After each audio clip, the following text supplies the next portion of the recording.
ओंकार सतनाम करता पुरख निर्भव निर्वैर कालमूर्त अजूनी सेभं गुरुप्रसाद। हे प्राणनाथ गोविंदे कृपा निधान जगत गुरु। हे संसार ताप हरणे करुणा में सब दुख हारो। हे शरण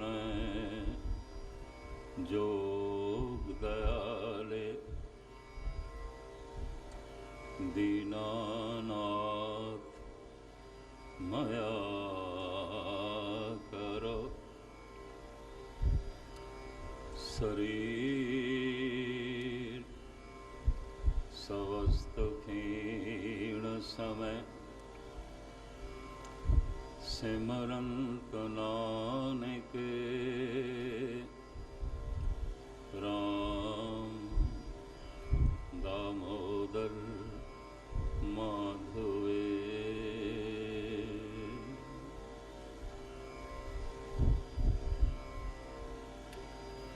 गुरु रूप सत्संग जीओ फतेह प्रवान करने। वाहिगुरु जी का खालसा वाहिगुरु जी की फतेह। धन गुरु नानक देव जी महाराज की अगम्य रचना जपजी साहब। सिर्फ दो पंक्तियां दी विचार इस वक्त दास आरंभ कर रहे हैं। वो पंक्तियां ये ने। पुन्नी पापी आखण ना है कर कर करना लिख ले जा। ये पुन्नी है, ये पापी है, ये सिर्फ कहण मात्र गल नहीं है। और ये फैसला किसी बारे मनुख कर भी नहीं सकता। ये पुन्नी है, ये पापी है। कर कर करना जो मनुख करदा है तन करके बशर्ते मन नाल हो गए। कर कर दो दफा शब्द वरते। शरीर जो कर रहे है वो ही मन कर रहे है, और मन जो विचार कर रहे है वो ही शरीर कर रहे है। ये कर्म कर कर करना लिख ले जा, अंदर लिखिया जाता है। ਇਹਦੇ संस्कार बन जाते हैं, इसकी छाप बन जाती है। ये अमिट है, नहीं मिटता। फिर परमात्मा दे दरबार दे मनुख दे संबंध च विचार की आउंदी है? क्या मजहब की विचार आउंदी है? इसका मजहब की है? कतई नहीं, क्योंकि परमात्मा का अपना भी मजहब नहीं है। धन गुरु गोबिंद सिंह जी महाराज फरमान करते हैं, नमस्तं अमजबे नमस्तस्त अजबे। नमस्कार है हे प्रभु तैनू, तेरा कोई मजहब नहीं है। ना तो हिंदू है, ना तो मुस्लिम, ना ही तू सिख है, ना ही ईसाई, ना तू यहूदी है ना ही पारसी, ना तू जैनी है ना ही तू बोधी, तेरा कोई मजहब नहीं। न मस्तस्त अजबे न मस्तंग अमजबे, नमस्कार है प्रभु तेनों, तेरा कोई मजहब नहीं। जाप साहब धन गुरु गोबिंद सिंह जी महाराज की रचना।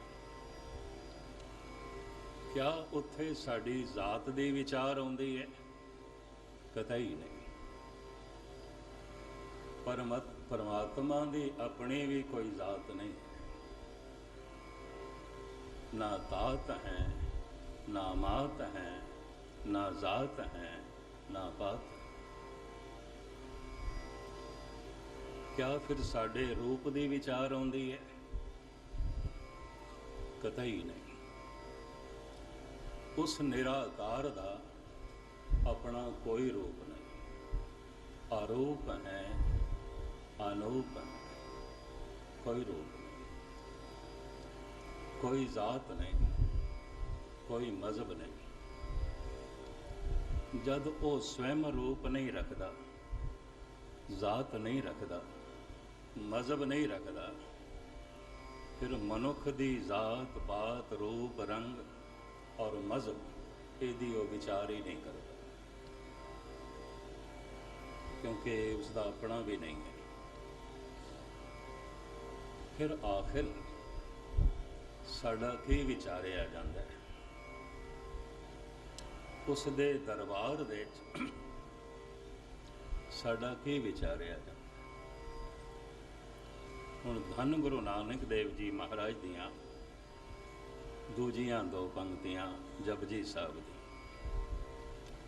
करमे करमे होए विचार, सच्चा आप सच्चा दरबार। वो जो सच्चा है, जिसदा दरबार भाव इंसाफ सच्चा है, ਉਹਦੇ दरबार ਵਿੱਚ केवल कर्म ਦੀ विचार होंदी, सिर्फ कर्म ਦੇ। कर्मे कर्मे होए विचार, सच्चा आप सच्चा दरबार। जिस पृथ्वी ते असी रह रहे हैं, इनू तीन हिस्सों दे च वंडदे हैं: पशु, मनुष्य और फरिश्ते, देवते, संत, महापुरुष। सारा पृथ्वी का जीवन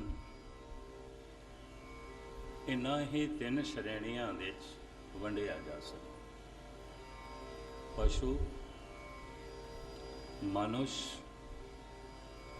और संत, ब्रह्मज्ञानी, देवते, फरिश्ते। पशु ते कर्म की कोई जिम्मेवारी आयद नहीं आती, इनू भोग भूमि कहते हैं। प्रकृति जो इस तो करांदी है करता है। प्रकृति ने पशुओं का खान पान भी निर्धारित किया हुआ है। भुखा मर जाएगा शेर, घास नहीं खाएगा। भूखी मर जाएगी गऊ, मांस नहीं खाएगी। इन्हां दा भोजन, इन्हां दा रहन सहन प्रकृति ने निर्धारित किया। जिम्मेवार भी प्रकृति है। इस तरह जैसे 1 साल का कोई मासूम बच्चा है, वो अपना हाथ अग दे च पा बैठता है, जला लैंदा है, ये मां की जिम्मेवारी है, पिता की जिम्मेवारी। उस बच्चे के दुख लई माँ बाप जिम्मेवार। क्यों? अजे उसनों अग्नि का पता ही नहीं, अग दे सुभाव का पता ही नहीं, हथ पा बैठा है। ਹੱਥ ਜਲਾ ਬੈਠਾ। ਪਸ਼ੂ ਨੂੰ ਸੂਝ ਤੇ ਸਮਝ ਨਹੀਂ ਹੈ, ਉਹਦੇ ਕੋਲ ਵਿਕਸਤ ਮਨ ਨਹੀਂ ਹੈ। ਇਸ ਵਾਸਤੇ ਕਹਿੰਦੇ ਨੇ ਪਸ਼ੂ ਕੋਲ ਕੇਵਲ ਤਨ ਹੈ, ਔਰ ਜੋ ਫਰਿਸ਼ਤੇ ਨੇ, ਦੇਵਤੇ ਨੇ, ਉਹਨਾਂ ਕੋਲ ਕੇਵਲ ਮਨ ਹੈ। ਇੱਕ ਮਨੁੱਖ ਹੈ, ਇਹਦੇ ਕੋਲ ਤਨ ਵੀ ਹੈ, ਮਨ ਵੀ ਹੈ। ਇਹ ਦੋਵੇਂ ਮਨੁਸ਼ ਕੋਲ ਨੇ। ਮਨੁਸ਼ ਦੇ ਅਖਰੀ ਅਰਥ ਵੀ ਨੇ ਜੋ ਮਨ ਰੱਖਦਾ, ਮਾਨੋ ਜੋ ਮਨ ਰੱਖਦਾ। ਮਨ ਦੇ ਵਿੱਚ ਕੀ ਹੈ ਸਾਡੇ? ਜੋ ਮਨ ਮੰਨ ਲੈਂਦਾ ਹੈ ਉਹ ਤੇ ਮਨ ਦੇ 'ਚ ਹੈ, ਜੋ ਨਹੀਂ ਮੰਨਦਾ ਉਹ ਨਹੀਂ। ਜੈਸੇ ਖਾਧਾ ਹੋਇਆ ਭੋਜਨ ਜੋ ਤਨ ਦੇ 'ਚ ਰਹਿ ਗਿਆ, ਉਹੀ ਖੂਨ ਹੈ, ਉਹੀ ਮਾਸ ਹੈ, ਉਹੀ ਚਰਬੀ ਹੈ। ਅੱਜ ਤੱਕ ਸੁਣ ਕੇ, ਪੜ੍ਹ ਕੇ, ਵੇਖ ਕੇ ਜੋ ਮਨ ਨੇ ਮੰਨਿਆ ਉਹੀ ਮਨ ਦੇ 'ਚ ਹੈ, ਬਾਕੀ ਨਹੀਂ, ਬਾਕੀ ਨਹੀਂ। ਜਿਸ ਨੂੰ ਮਨ ਮੰਨਦਾ ਨਹੀਂ ਉਹ ਮਨ ਦਾ ਹਿੱਸਾ ਨਹੀਂ ਬਣਦਾ। ਜੋ ਭੋਜਨ ਦੀ ਬੁਰਕੀ ਮੈਂ ਖਾਧੀ ਨਹੀਂ ਉਹ ਮੇਰੇ ਤਨ ਦਾ ਹਿੱਸਾ ਨਹੀਂ ਬਣਦਾ। ਜੋ ਮੈਂ ਮੰਨਿਆ ਹੀ ਨਹੀਂ ਉਹ ਮੇਰੇ ਮਨ ਦਾ ਹਿੱਸਾ ਨਹੀਂ ਬਣਦਾ। ਪਸ਼ੂਆਂ ਕੋਲ ਕੇਵਲ ਤਨ ਹੈ,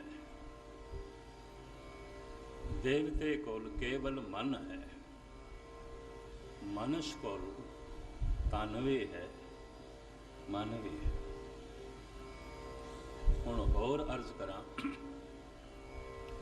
ਸਾਰੇ ਦੇ ਸਾਰੇ ਪਸ਼ੂ ਸੁੱਖ ਦੇ 'ਚ ਜੀ ਰਹੇ ਨੇ, ਕੋਈ ਦੁੱਖ ਨਹੀਂ ਹੈ। ਨਾ ਸਮਾਜਿਕ ਜ਼ਿੰਮੇਵਾਰੀ, ਨਾ ਧਾਰਮਿਕ ਜ਼ਿੰਮੇਵਾਰੀ, ਨਾ ਰਾਜਨੀਤਿਕ ਜ਼ਿੰਮੇਵਾਰੀ, ਨਾ ਆਰਥਿਕ ਔਕੜਾਂ। ਪ੍ਰਕਿਰਤੀ ਜਿਵੇਂ ਚਲਾ ਰਹੀ ਹੈ ਚੱਲ, ਸੁੱਖ ਦੇ 'ਚ ਜੀ ਰਹੇ। ਚਿੰਤਾ ਕਰ ਸਕਣ ਇਤਨਾ ਵਿਕਸਤ ਮਨ ਉਹਨਾਂ ਕੋਲ ਨਹੀਂ ਹੈ। ਫਿਕਰ ਅੰਦੇਸ਼ਾ ਕਰ ਸਕਣ ਇਤਨੀ ਸੋਚਣੀ ਉਹਨਾਂ ਕੋਲ ਨਹੀਂ ਹੈ। ਧੰਨ ਗੁਰੂ ਨਾਨਕ ਦੇਵ ਜੀ ਮਹਾਰਾਜ ਦੇ ਬੜੇ ਕੀਮਤੀ ਬੋਲ ਨੇ ਤਿਲੰਗ ਰਾਗ ਦੇ ਵਿੱਚ। ਫਾਰਸੀ ਨੁਮਾ ਕੇ ਸ਼ਬਦ ਹੈ। ਸਾਹਿਬ ਕਹਿੰਦੇ ਨੇ, ਪਰਿੰਦ ਹੈ ਨਾ ਗਿਰ ਹੈ ਜ਼ਰ, ਦਰਖਤ ਆਬ ਆਸ ਕਰ, ਦੇਹੰਦ ਸੋਹੀ ਏਕ ਤੋਹੀ, ਏਕ ਤੋਹੀ। ਮੈਂ ਫਿਰ ਦੁਹਰਾਵਾਂ, ਪਰਿੰਦੇ ਨਾ ਗਿਰਹਿ ਜ਼ਰ, ਦਰਖਤ ਆਬ ਆਸ ਕਰ, ਦੇਹੰਦ ਸੋਹੀ ਏਕ ਤੋਹੀ, ਏਕ ਤੋਹੀ। ਸ਼ਾਮ ਨੂੰ ਪੰਛੀ ਗੀਤ ਗਾਉਂਦੇ ਹੋਏ ਆਪਣੇ ਆਲਣਿਆਂ ਦੀ ਤਰਫ ਆ ਰਹੇ ਨੇ, ਆ ਰਹੇ। ਹਾਲਾਂਕਿ ਇਹਨਾਂ ਪੰਛੀਆਂ ਕੋਲ ਕੱਲ੍ਹ ਵਾਸਤੇ ਕੁਛ ਵੀ ਨਹੀਂ ਹੈ, ਕੁਛ ਵੀ ਨਹੀਂ, ਲੇਕਿਨ ਫਿਰ ਵੀ ਗੀਤ ਗਾਉਂਦੇ ਆ ਰਹੇ, ਚਹਿਚਹਾਉਂਦੇ ਆ ਰਹੇ। ਗੀਤ ਗਾਉਂਦਿਆਂ ਗਾਉਂਦਿਆਂ ਇਹ ਆਪਣੇ ਆਲਣਿਆਂ 'ਚ ਪਹੁੰਚ ਗਏ। ਗੁਰੂ ਨਾਨਕ ਦੀ ਦ੍ਰਿਸ਼ਟੀ ਬੜੀ ਬਾਰੀਕ। ਰਾਤ ਦਾ ਪਹਿਲਾ ਪਹਿਰ ਸਮਾਪਤ ਹੋਇਆ। ਪੰਛੀ ਗੀਤ ਗਾਉਂਦਿਆਂ ਗਾਉਂਦਿਆਂ ਸੌਂ ਗਏ। ਰਾਤ ਦਾ ਚੌਥਾ ਪਹਿਰ ਆਰੰਭ ਹੋਇਆ। ਪੰਛੀ ਗੀਤ ਗਾਉਂਦਿਆਂ ਗਾਉਂਦਿਆਂ ਉੱਠ ਬੈਠੇ। ਕਹਿੰਦੇ ਨੇ ਅਕਬਰ ਨੇ ਬੀਰਬਲ ਤੇ ਇੱਕ ਪ੍ਰਸ਼ਨ ਕੀਤਾ ਸੀ, ਮਨੁੱਖ ਨੂੰ ਕਦੋਂ ਸੋ ਜਾਣਾ ਚਾਹੀਦਾ, ਕਦੋਂ ਜਾਗਣਾ ਚਾਹੀਦਾ। ਬੀਰਬਲ ਨੇ ਇੱਕੋ ਹੀ ਜਵਾਬ ਦਿੱਤਾ ਸੀ, ਜਹਾਂ ਪਨਾਹ जद पंछी सौ जाते ने सौ जाना चाहिए, जद पंछी जाग बैठते ने जाग बैठना चाहिए। एक पंक्ति गुरु अर्जन देव जी महाराज की पंछियां बारे बड़े बाकमाल है। हों बलहारी तिना पंछियां,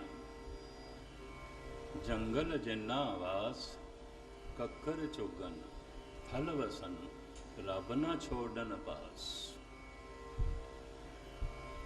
कल वास्ते इन्हां कोल कुछ भी नहीं है, पर शाम नूं अपने घर आ रहे ने गीत गांदे। परिंदे ना गिरहे जर, उन्हां दे घर दे च भी कोई जर ते दाने नहीं पे, कुछ भी नहीं पे, लेकिन फिर भी रात दा पहला पैर समाप्त होया, गीत गांदियां गांदियां सौ गए। वो फुट गई है, रात का चौथा पैर आरंभ हो गया, गीत गांदियां गांदियां उठ बैठे। सवेर हो गई है, पूरा चानना हो गया, गीत गांदियां गांदियां घोंसलियां चों निकल पए।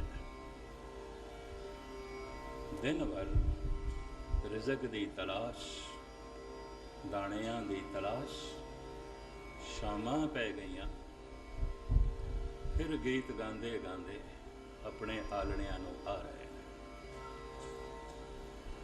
पहला पैर समाप्त होया, फिर गीत गांदियां गांदियां सौ गए।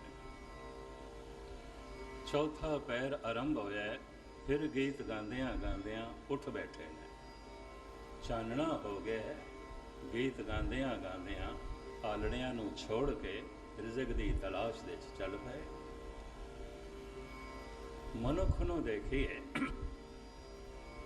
मुरझाया होया, कुमलाया होया चेहरा ये शाम नूं अपने घर दे लिआंदा है। हज़ारां तरह दे हौके भरदे होया रात नूं सौंदा है। हज़ारां तरह दीयां चिंतावां लैके सवेरे उठदा है। हज़ारां तरह दे स्यापे लैके सवेरे घरों निकलदा है, ते हज़ारां तरह दे हौके लैके शाम नूं वापस आउंदा। ये खेड़ा जो पंछियां कोल है, मनुख कोल नहीं है। पंछी कोल कल वास्ते कुछ भी नहीं, फिर भी हसदा होया आ रहा है। कई मनुखों कोल तो इतना है कि उहदियां 7 पीढ़ियां खा लैन, फिर भी रोंदा होया आ रहा है, फिर भी हौके भरदा होया। पशु सुख दे च जी रहे हैं, देवते आनंद दे च जी रहे हैं, दुख दे च केवल मनुख जी रहे हैं। दुखी केवल मनुख। 1 2 3 4 मनुख दुखी नहीं, सारे ही दुखी हैं। नानक दुखिया सब संसार, सारे ही दुखी ने। फिर महाराज तो एक होर गज़ब की गल करते हैं, गुस्ताखी लई क्षमा माफ़ी। महाराज कहते हैं हर मनुख दुखों की पंड है और कुछ भी नहीं, कुछ भी। अगर 1000 मनुख बैठे ने, 1000 दुखों दियां पंडां बैठी। पंड खोलो, सिवाय दुख दे और कुछ भी नहीं निकल, कुछ भी।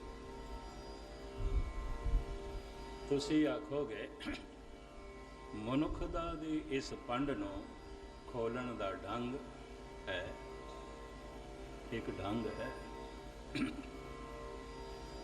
की है? तुसी बस अपना एक दुख उसनों सुनाओ, एक दुख। वो फिर वारी नहीं आण देगा, वो अपने सैकड़े रोने सुनाएगा।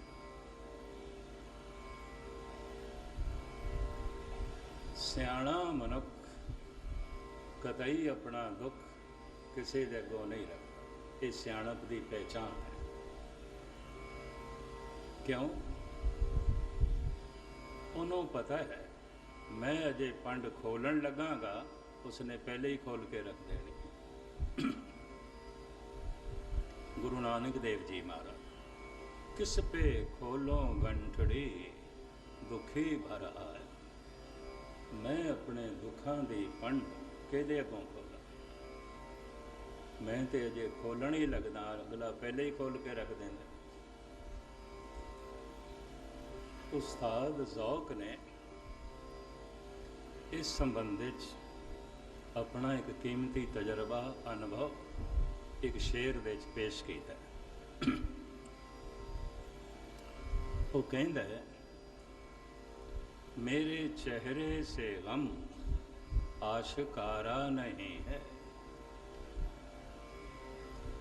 मेरे चेहरे से गम आशकारा नहीं है, पर ये न समझ कि ये गम का मारा नहीं है, पर ये न समझ कि ये गम का मारा नहीं है। डूबने को तो डूबे हम भी, लेकिन अहले साहिल को हमने पुकारा नहीं है। कहंदा डुबिया मैं भी हाँ, गोते मैं भी खादे ने, पर मैं इस तरह चीखिया चिल्लाया नहीं, वे मैं डूब गया जी, मैं मर गया जी, मैं डूब गया जी, मैं मर गया जी। कहंदा मैं इस तरह नहीं चिल्लाया, क्यों? सारे ही डुबदे पे ने, कि डुबदियां दे अगों मैं की रोवां, सारे ही डुब रहे, दुखां दे गमां दे सारे ही डुबदे। मैं अपने मत्थे ते दुख नूं नहीं प्रगट होण दित्ता, किसी दे अगों पंड नहीं खोली। हुण मैं फिर अर्ज करां, पशु सुख दे च जी रहे हैं, देवते आनंद दे जी रहे हैं, दुख दे च केवल मनुख, समस्यावां दे च केवल मनुख है। पशु की समाजिक समस्या है ही नहीं, ना नूह लियाणी है, ना धी व्याणी है, परिवारक जिंदगी उसकी है ही नहीं, ਉਹਦੇ ਤੇ कोई धार्मिक जिम्मेवारी नहीं, ਉਹਦੇ ਤੇ कोई राजनैतिक जिम्मेवारी भी नहीं, ਉਹਦੇ सामने कोई आर्थिक समस्या भी नहीं है। जिम्मेवारियां तो बाला तर सिर ते बोझ नहीं है। देवता ब्रह्म ज्ञानी इन्हां सारियां जिम्मेवारियां तो अगे चला गया। पशु इन्हां जिम्मेवारियां तक पहुँचया ही नहीं। अजे पशु का मतलब है जो पाश दे च पिछे रह गए, अजे पछड़े हुए, अजे इसकी समाजिक जिंदगी नहीं आरंभ हुई, अजे इसका परिवारिक जीवन आरंभ नहीं होया, अजे इसकी दुनिया दे राजनीति नहीं आई। पशु ते उन्हां दे जगत दे एको ही काम चलता है, वड्डा पशु छोटे पशु नूं खा जांदा है या डरा के रख, बस इन्ना ही। वड्डी मछली छोटी मछली नूं खा जाती है या डरा के रख। वड्डे दरखत दे थल्ले छोटे बूटे नहीं पनपदे, नहीं पनपदे। गुरबाणी ते कहती है, मनुख कोल भी सिर्फ मनुख का तन है, अजे इसका मन पूरा विकसित नहीं होया, क्योंकि यदी करतूत भी पशुओं वाली है। करतूत पशु की मानस जा। इत्थे भी वड्डियां कौमां छोटियां कौमां नूं डरा के रखदियां या खा जांदियां। इत्थे भी वड्डे मनुख छोटे मनुख नूं दबा के रखते हैं या मिटा देते हैं। नीति पशु की चलती है, वड्डे दे सामने छोटा पनपदा ही नहीं, जिवें छोटा बूटा वड्डे दरखत के थले पनपदा। रौ रीति करीबन करीबन मनुखी दुनिया च पशुओं वाली चलती। अगर मन विकसित हो गया तो जिम्मेवारियां बढ़ गई हैं, समाजिक, आर्थिक, धार्मिक, राजनैतिक, तो दुख है, समस्या है, समाधान है नहीं। समाधान का मतलब की है, हुण कोई समस्या नहीं, हुण कोई सवाल नहीं, सवाल का जवाब मिल गया। कोई समस्या नहीं, ऐसे मनुख कोल समाधान होंदा है। जिहदे कोल समाधान होंदा है उही समाधि दे च हुंदा है। समाधान तो समाधि शब्द बने, ये समाधि नहीं, कोई समस्या नहीं। मैनू कहण देना, अगर पाठ करदिआं किसी की समाधि नहीं लगती तो समस्या होवेगी, नहीं लगन दे रही। कीर्तन करदिआं होया, कीर्तन सुणदे होया किसी की समाधि नहीं लग रही तो समस्या होवेगी। वाहिगुरु वाहिगुरु मंत्र जपदिआं जपदिआं जे कोई समाधि लीन नहीं हो रहा तो समस्या होवेगी, शरीरक समस्या होवेगी, मानसिक समस्या होवेगी, समाजिक समस्या होवेगी, कोई राजनैतिक समस्या होवेगी, कोई आर्थिक समस्या होवेगी, कुछ ना कुछ तो है। जो समाधि लीन नहीं होण दे रही।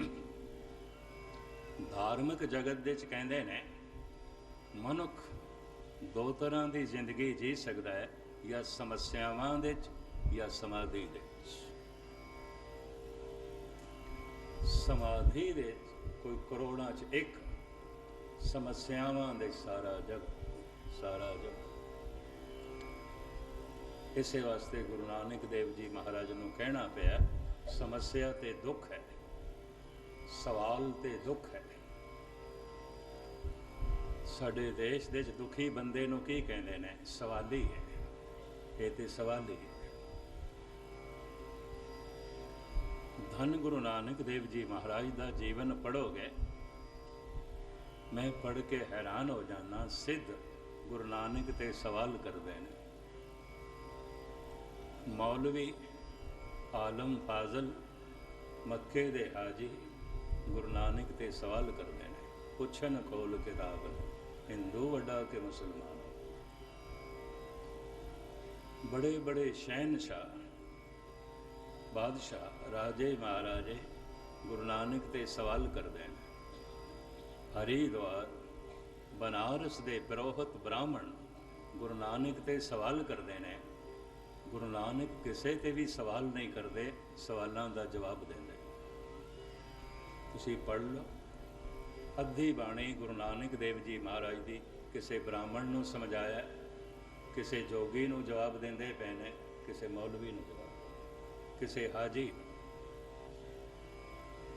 हर बशर गुरु नानक ते सवाल करता है। गुरु नानक किसी ते सवाल नहीं करते। दरअसल सवाल दुख तो निकलता है। इस वास्ते साडे देश दे दुखी बंदे नूं कहंदे ने सवाली है।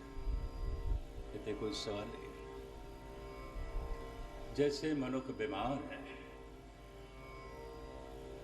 कोई असाध रोग चमड़े है, बीमार है, तो बीमारी तो एक दुख है। बीमार पुरसी लई लोकी आउंदे ने ते उन्हां नूं कहंदे, पता नहीं मैं क्यों बीमार हो गया। लैंदा हसैंदा ते मैं संजम नाल सी, पता नहीं मैं क्यों बीमार हो गया। बीमारी एक दुख है, मैं क्यों बीमार हो गया। इत्थों सवाल पैदा होता, सवाल पैदा होता। पर जब तंदुरुस्त सी, इसने कभी किसी से सवाल नहीं किया, पता नहीं मैं क्यों तंदुरुस्त हाँ। कहंदा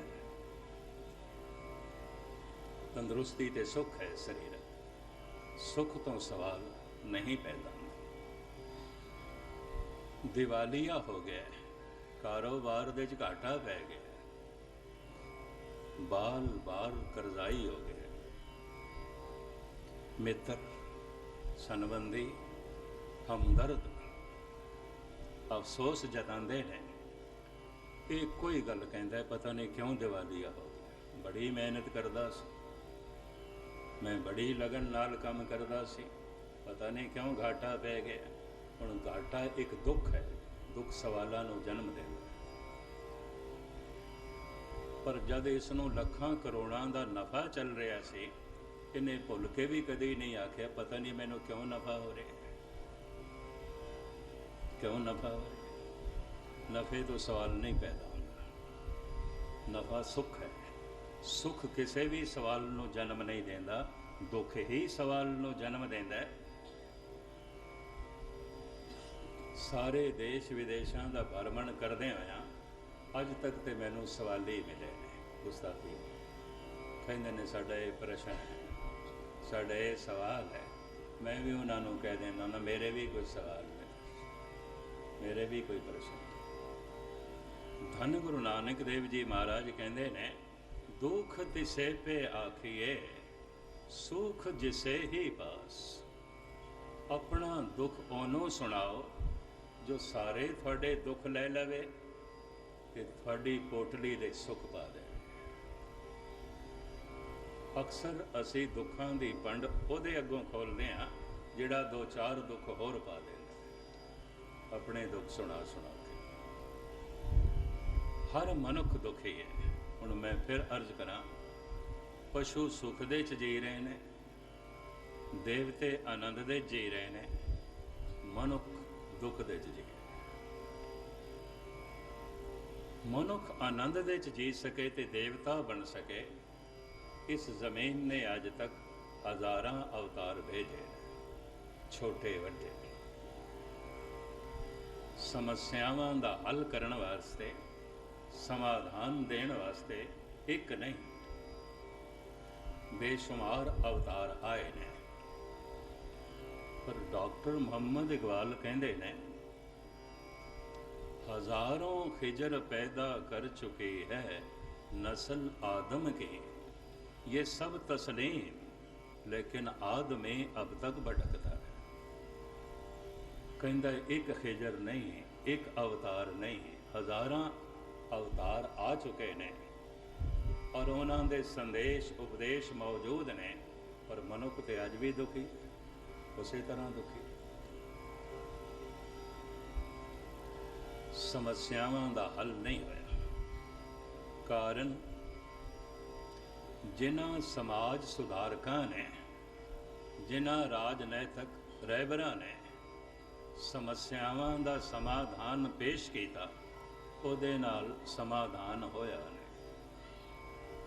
ते जिन्हां पैगंबरी पुरुषां ने समाधान वक़्त दे नाल पेश किया, वो समाधान मनुख नूं कबूल नहीं है, समस्या बने। चलो मैं फिर दोहराना ताकि गल पकड़ दे जाए। मनुख के दुखों की निवृत्ति लई समाज सुधारकां ने, उगे दार्शनिक लोगों ने, राजनैतिक रहबरां ने समस्यावां दा जो समाधान पेश किया, उहदे नाल समाधान होया नहीं। राजनीति मौजूद है, मनुख ते दुखी है। समाज सुधारक मौजूद ने, मनुख ते परेशान है। बड़े उगे दार्शनिक चिंतक ते मौजूद ने, मनुख ते व्याकुल है, दुखी। जिन्हां समाज सुधारकां ने, राजनैतिक रहबरां ने समस्यावां दा समाधान पेश किया, उहदे नाल समस्या हल नहीं हुई, मनुख समाधि लीन नहीं हो सके। जिन्हां अवतारी पुरुषां ने वक़्त दे नाल समस्यावां दा जो समाधान पेश किया,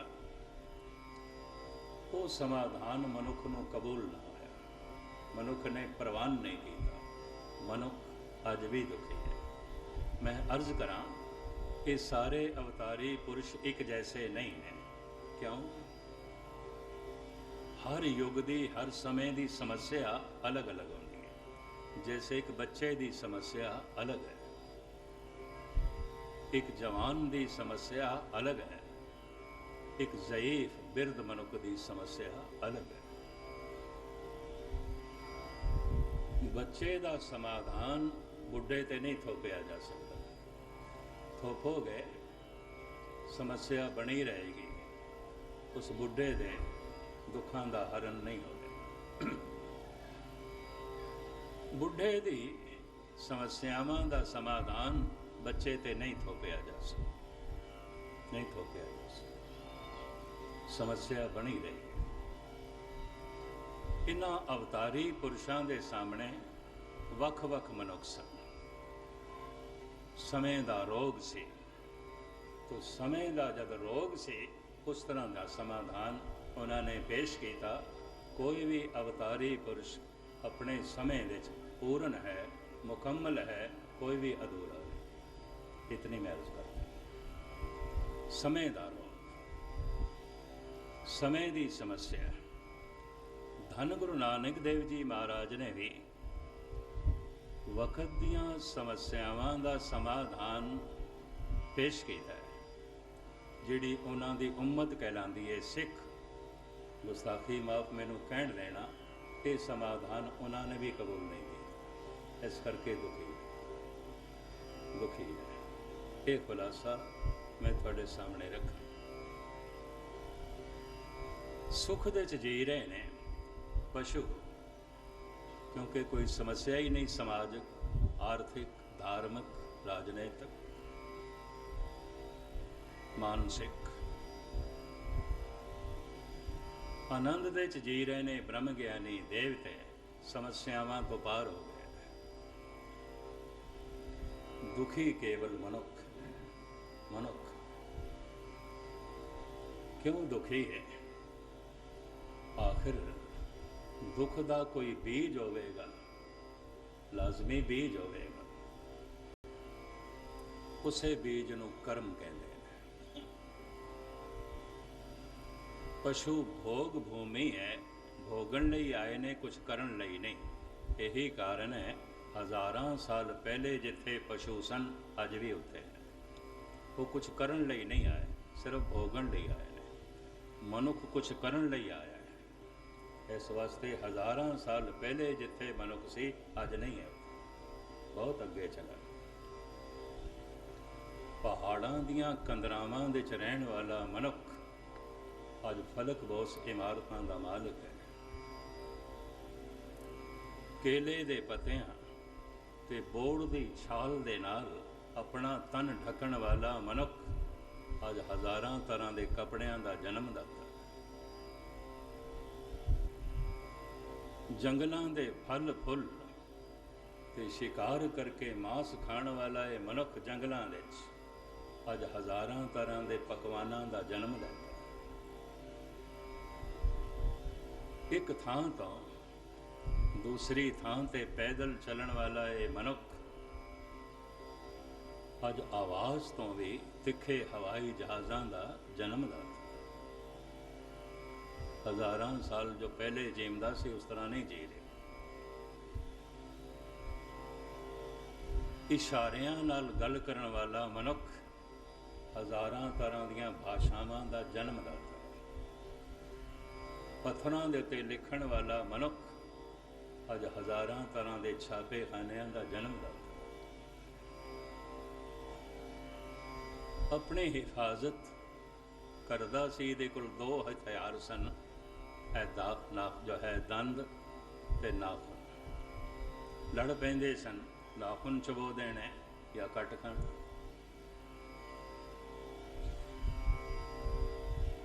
ਫਿਰ ਮਨੁੱਖ ਨੇ ਲਾਠੀ ਨੂੰ ਹੱਥ ਵਿੱਚ ਪਕੜਿਆ।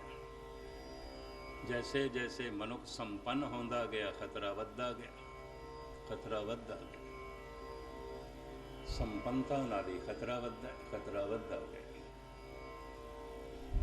ਉਹਨੇ ਲਾਠੀ ਨਾਲ ਲੋਹੇ ਦੀ ਨੋਕ ਜੋੜੀ, ਵਰਸ਼ਾ ਬਣਾ ਲਿਆ, ਤਲਵਾਰ ਬਣਾ ਲਈ। ਤਲਵਾਰ ਦੂਰ ਤੱਕ ਮਾਰ ਨਹੀਂ ਕਰਦੀ ਸੀ, ਤੀਰ ਕਮਾਨ ਬਣਾ ਲਈ, ਬੰਦੂਕ ਬਣਾ ਲਈ, ਤੋਪ ਬਣਾ ਲਈ। ਤੇ ਅੱਜ ਤੇ ਮਨੁੱਖ ਹਾਈਡਰੋਜਨ ਬੰਬ ਤੋਂ ਵੀ ਅੱਗੇ ਲੰਘ ਗਿਆ। ਚੱਲਿਆ ਤੇ ਨਾਖੂਨ ਤੋਂ ਸੀ, ਦੰਦਾਂ ਤੋਂ ਸੀ। ਜ਼ਿੰਦਗੀ ਦੇ ਹਰ ਸ਼ੋਬੇ ਵਿੱਚ ਮਨੁੱਖ ਨੇ ਵਿਕਾਸ ਕੀਤਾ ਹੈ।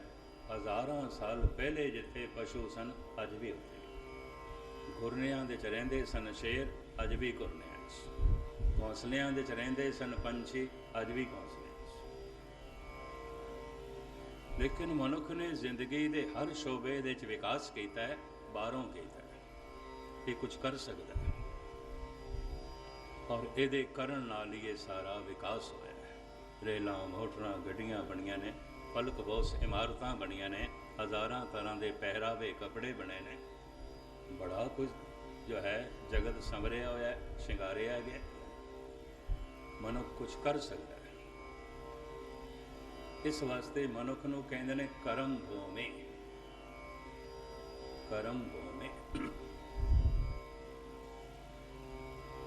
मनुख ने अज तक ऐसे कर्म किए ने जिहदे नाल ये बाहरों संपन्न होया है, धनवान होया है।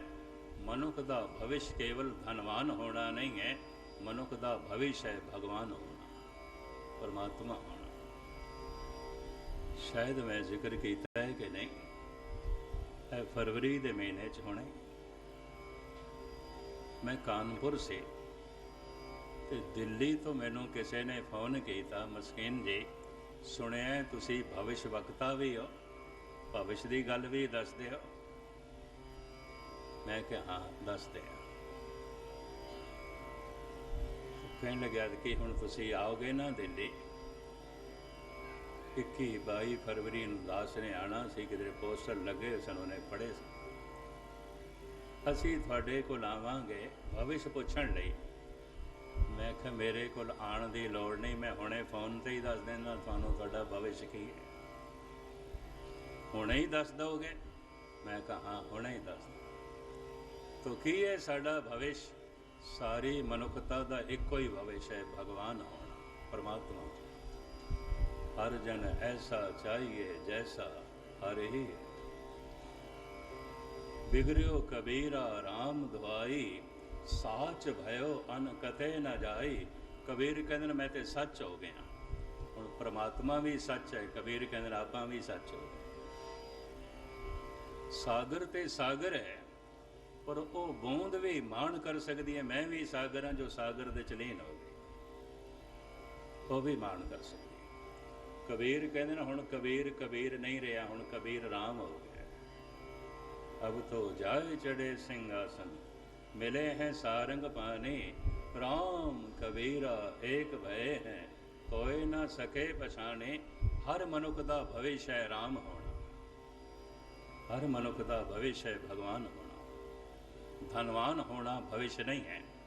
जितना चोटी का धनवान हो जाता है उतना ही दुखी हो जाता है। बड़े बड़े जो दीसें लो, किनको व्यापे चिंता रो। कोई मनुख कितना चिंतातुर है, व्याकुल है, वेख लेना कितना क धनवान है। बस उतों ही नाप लेना, उतों ही नाप। कोई मनुख कितना क दुखी है, इथों नाप लेना सुखी कितना है। दुनियावी सुख के दे ये कोल कितने ने, बस उतना ही दुखी है। संसारी मनुख की पहचान की है, दुख सुख दे जी रहे। क्योंकि संसार प्रभु ने दो रंगी बनाया है, एक रंगी नहीं है। इन्हां दो रंगां दे जी रहा है, लेकिन इसनों प्रभु ने अकल दी है, बुद्ध दी है, इन्हां दो रंगां चों निकल सकता है। किहड़े दो रंग ने? जिवें दिन ते रात है, इस तरह जन्म है मरण है, जवानी है बुढ़ेपा है, नफ़ा है नुकसान है, सुख है दुख है, आशा है रोना है, इज्जत है बेइज्जती है। कोई ऐसा एक नुकता भी तुसी बयान नहीं कर सकते जिहदी विपरीत हालत ना हो।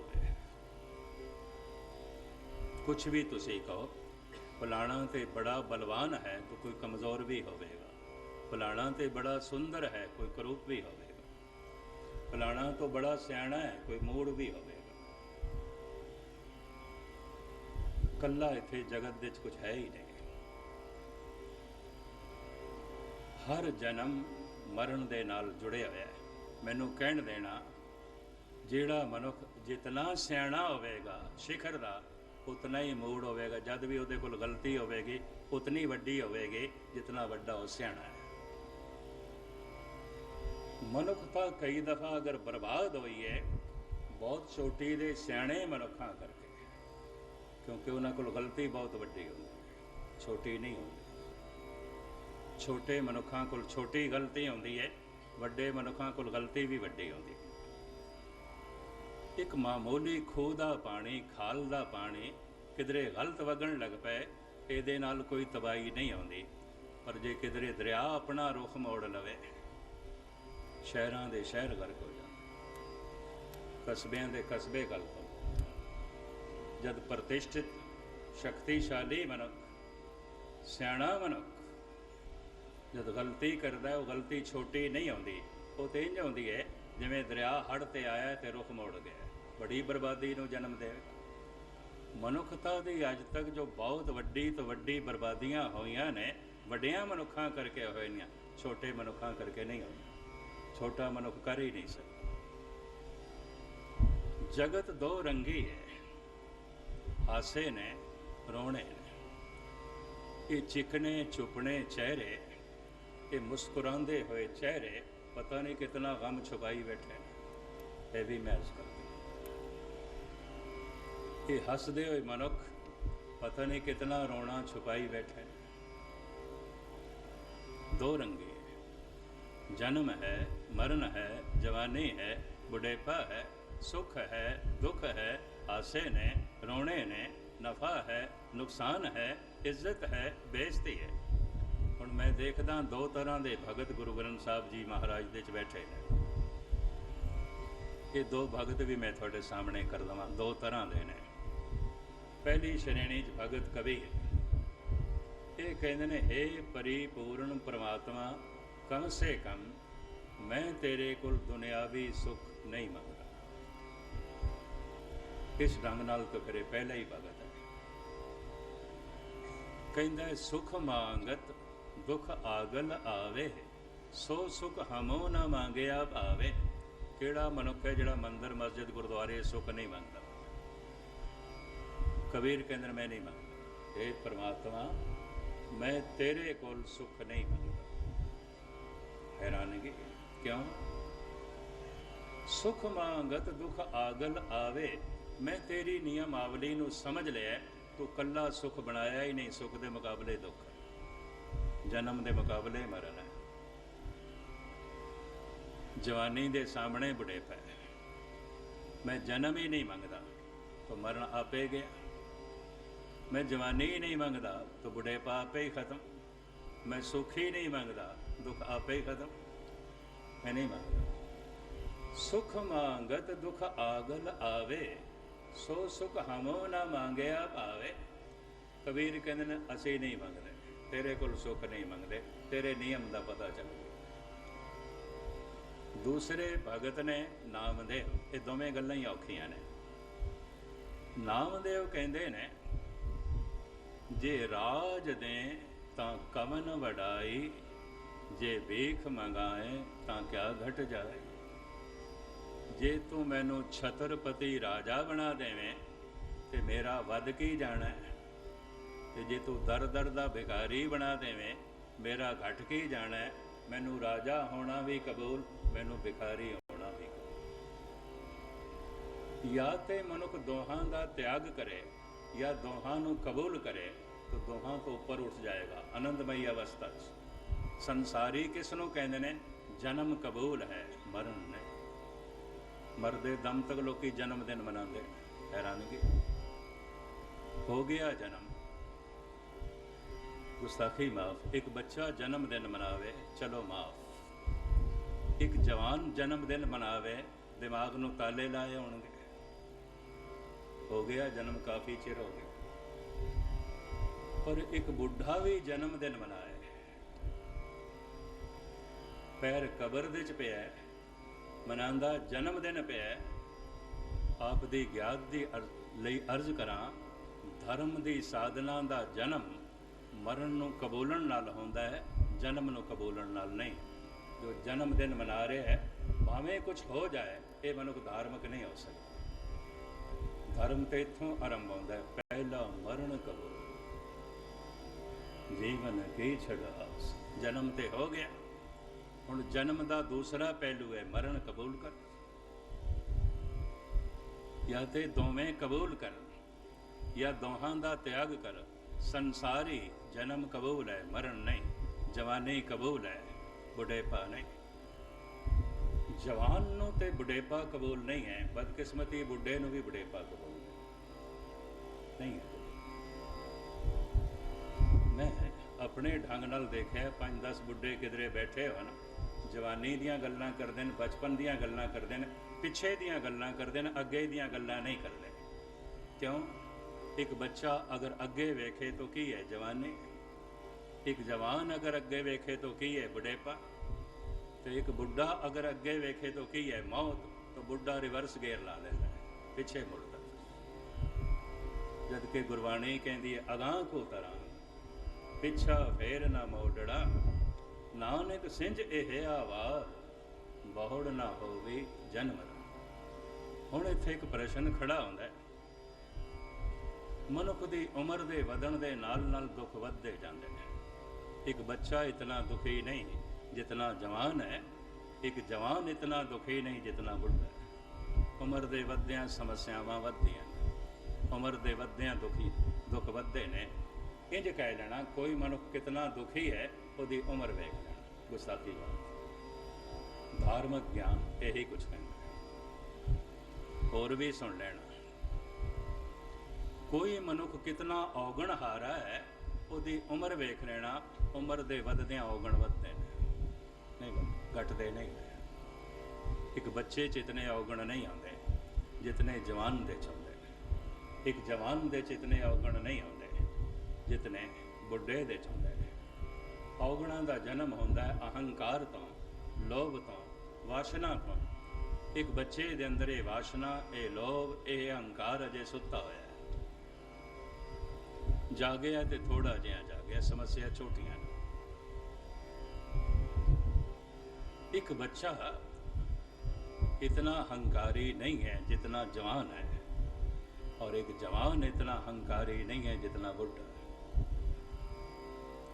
एक बच्चा इतना लोभी नहीं है जितना जवान है, एक जवान इतना लोभी नहीं है जितना बुढ़ा है। कहण देना एक बच्चे दे ते वासना सुती पई, इतनी वासना नहीं है जितनी जवान दे च है।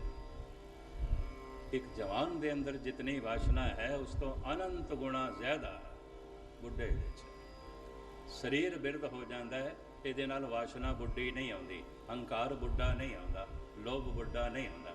अगर लोभ भी बुढ़ा हो सकता है, वासना भी बुढ़ी हो सकती है, तो शरीर के मरण नाल वासना मर भी सकती है, फिर तो लोभ मर भी सकता है, फिर तो हंकार मर भी सकता है। फिर जब तप करने की की लोड़ है, ये सत्संग करने की की लोड़ है? मरांगे तो हंकार भी मर जाएगा। नहीं, शरीर मर जाता है, हंकार नहीं मरता। हंकार मन दे चाहता है। शरीर की मौत हो जाती है, लोभ की मौत नहीं आती। शरीर की मौत हो जाती है, वासना की मौत नहीं आती। शरीर बुढ़ा हो जाता है, वासना बुढ़ी नहीं आती। भाई साहब भाई गुरदास जी कहते हैं, वही जवान वासना अगे माँ बाप की वासना नाल मिल के फिर जन्म करा देंगे। भाई साहब भाई गुरदास जी दे बोल, जुग जुग मेर शरीर का वासना बद्धा आवे। वासना ते जवान से फिर जन्म करा देता। शरीर बिरध हो गया है, हंकार बिरध नहीं होया। शरीर मर गया है, हंकार नहीं मरिया। हौमे एहा जात है, हौमे कर्म कमाए, हौमे एही बंधना, फिर जो नहीं पाए। उस हंकार ने फिर जन्म दे पा देता। शरीर मर जाता है, हंकार नहीं मरता। शरीर मर जाता है, लोभ नहीं मरता। शरीर मर जाता है, काम नहीं मरता। अगर शरीर के मरण नाल ये मर जाते ने, फिर सवेरे अमृत वेले उठण की कोई लोड़ नहीं, आसा दीवार सुनने की कोई लोड़ नहीं, फिर जप तप करने की कोई लोड़ नहीं। मरांगे तो हंकार भी मर जाएगा, मरांगे तो लोभ भी मर जाएगा, मरांगे तो वासना भी मर जाएगी। कतई नहीं। वासना रोज रोज जवान होती है, शरीर रोज रोज बिरध होता है। शरीर रोज रोज कमज़ोर होता है, वासना रोज रोज बलवान होती है। तो फिर गुरबाणी कहती है, अगर ये रोज रोज बलवान होती है तो एक बुढ़े मनुख जितने औगण होंदे ने उतने जवान दे च नहीं होंदे। एक जवान दे जितने औगण होंदे ने बच्चे च नहीं होंदे। ਇਹਦੇ ਉੱਤੇ ਮੈਂ ਤੁਹਾਨੂੰ ਇੱਕ ਸਲੋਕ ਸਰਵਨ ਕਰਾ ਦਿਆਂ ਭਗਤ ਕਬੀਰ ਦਾ। ਕਬੀਰ ਕਹਿੰਦੇ ਨੇ, ਕਬੀਰ ਬੇੜਾ ਜਰਜਰਾ, ਜਰਜਰਾ ਬੁੱਢਾ, ਬੇੜੀ ਤੇ ਬਿਰਧ ਹੋ ਗਈ ਹੈ, ਪੁਰਾਣੀ ਹੋ ਗਈ ਹੈ, ਜਰਜਰੀ ਹੋ ਗਈ।